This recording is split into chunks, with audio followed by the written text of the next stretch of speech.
Your beloved Arsenal restored their 5-point lead at the top of the table. They went to Fulham, they won at Fulham, and it was a terrific, dominant 3-0 result for them.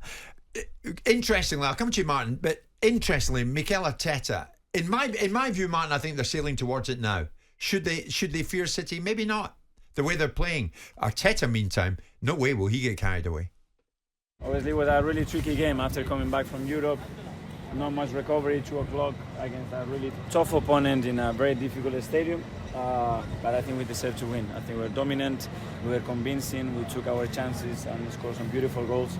And the clean sheet obviously closed the game. How do you keep the players grounded in this title run and with Manchester City coming? Well, they know what is going to be required to do and the level that we're going to have to play. We want to continue to be there. I'll phrase it in a different way, Martin.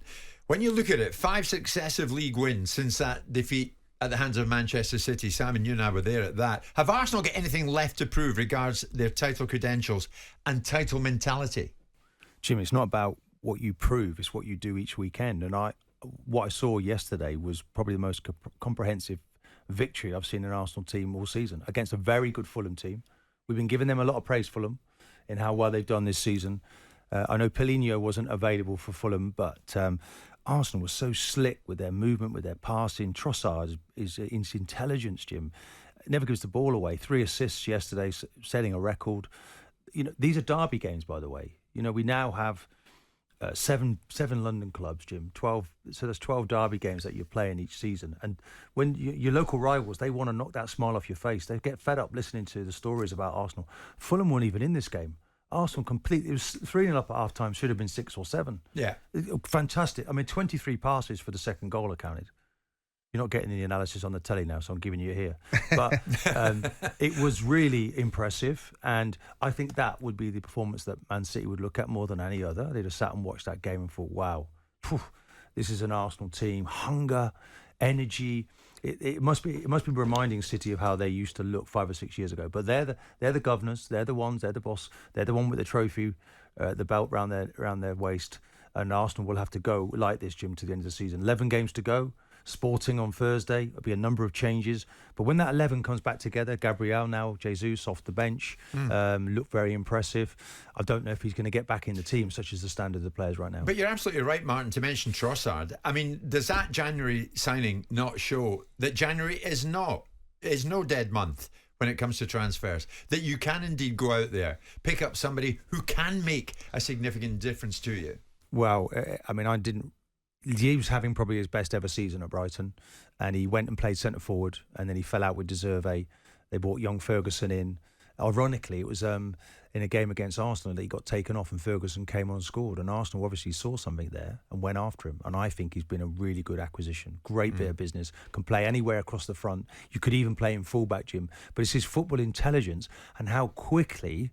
I mean, that's testament. He worked with Potter, didn't he? And he worked with Deserve for only a short while. Such an intelligent player, picks it up very quickly, and he slotted him nicely. Yeah, they'll respect City, of course they will, but they've nothing to fear, have they? No. You look at the games that they've got to play, Jim, and there are some tricky games coming up for Arsenal. Certainly away from home.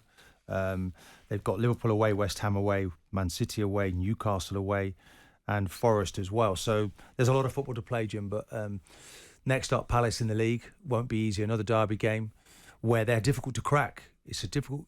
I know that people are saying Patrick Vieira. I know it's one of the topics we're going to talk about later, but I still feel they're a difficult team to beat. They only lose by the odd goal, and they will make it difficult for Arsenal. But, Europa Except League Spurs first. stump on 4-0. Yeah, that's probably the only game they've lost heavily so far this season. It's a century of wins for Arteta, though, isn't it? He's done, Jim. He's made some massive calls with his decision-making. You go all the way back to Ozil, Aubameyang, bringing people in, taking Leno out of the team, Ramsdale coming in. He's been decisive. He makes really key decisions, and I'm sure now he'll do the right thing for the selection going forward, because it's not going to be an easy one now. He's got a nice problem to try and get Jesus back into this team. Now, of course, we're going to be talking Tottenham soon enough. But you were a guest of Tottenham at the weekend, Mr. Simon Jordan. I was. Take us up to the 11:30 bulletin. How was the experience? What about the stadium? It's a remarkable stadium. I mean, no doubt about it.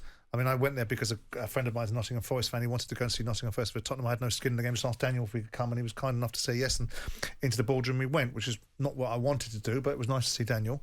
It's a remarkable stadium. remarkable build, remarkable quality, remarkable infrastructure. Bumped into Clive Allen, bumped into Paul Allen, bumped into Gary Mabbott. Got to speak to Shad Khan, the Fulham owner. Spoke to Vivian Lewis, Joe Lewis's daughter.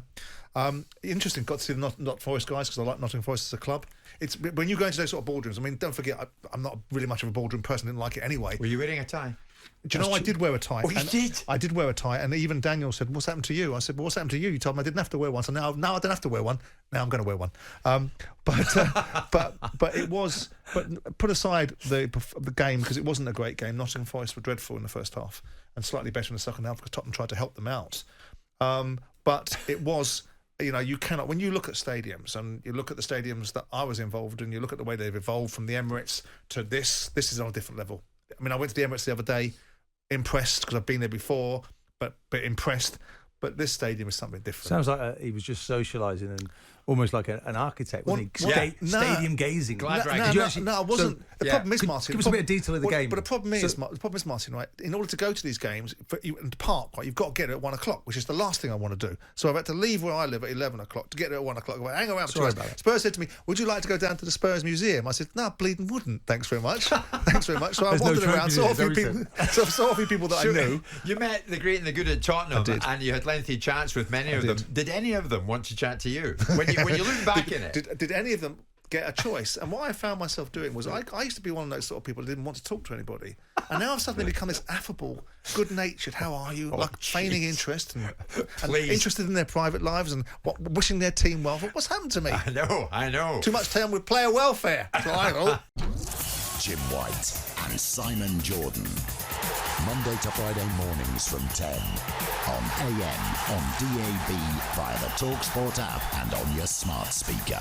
talkSPORT.